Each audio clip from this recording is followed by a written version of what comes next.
خجون برایم یک بیت بخوان،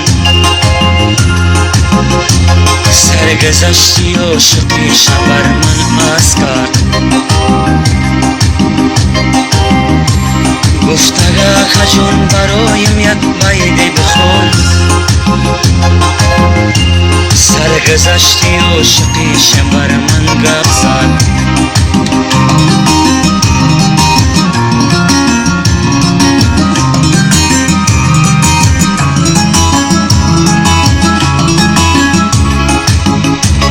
از خانه و در دورم غریبم و فقیر،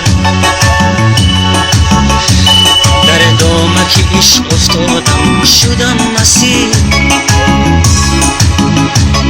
از خانه و در دورم غریبم و فقیر، در دامک عشق افتادم شدم مسیر.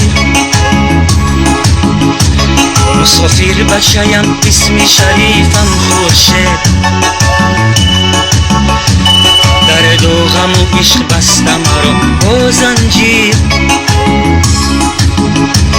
مسافر بچه‌ام اسم شریفم خورشید، در دو غم و عشق بستم مرا با زنجیر. عاشق شدم من با طریق اینترنت، با یک دختر کیمیال خد و سبز سفید. نامک شب سان شیدم گفت اگر روشانه، با یک بار دیدن کردم صدا زومت. کردم سفری دیداری رویش به وطن،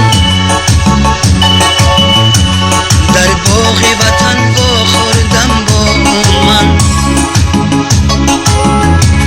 باور نکردم خواب بودم یا کی بیدار،